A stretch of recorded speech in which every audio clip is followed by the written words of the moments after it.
As we take a look at some of our national and international headlines for Tuesday, August 15th, 2017, we see that leaders in Charlottesville are now defending the police response to that rally that turned violent.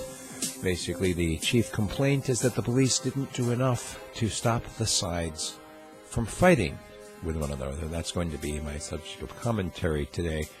At what point is it the responsibility of the police to stop people from fighting? And at what point is it the responsibility of the people not to fight? We'll talk about that. The Russian defense minister is calling on international organizations to send aid to Syria, basically saying we can't be both the mother and the father. We've opened up these areas where you can come in, these de-escalation zones. If you'd like to bring aid, please do so. The chief of the CIA says there's no imminent threat of nuclear war with North Korea. No word as to why they seem so intent on getting Americans all riled up about the potential of a nuclear conflict with North Korea. But he says, this is Mike Pompeo, and there's no imminent threat.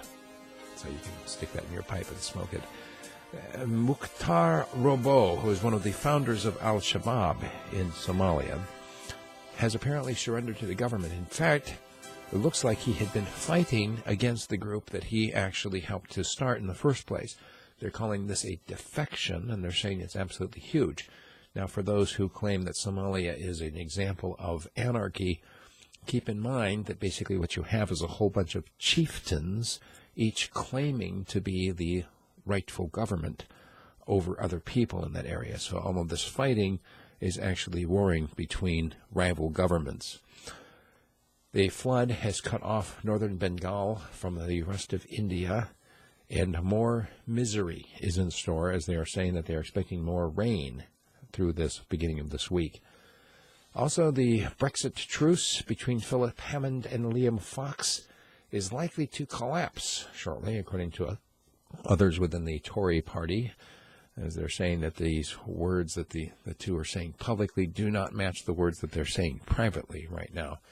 China has come out to say that they believe that a trade war is imminent with the United States in light of an investigation that the United States is launching right now into trade practices with China. This after beef trade for the first time in 13 years. We're finally sending beef to China. We're talking about sending rice and other goods to China. And now we're talking about an investigation into Chinese trade practices, which could shut it all down. So there are more stories than we have time for. If you'd like to get more, I do a 30 to 40-minute audio form, which I send directly to my subscribers at radiofreespeech.com. Check it out.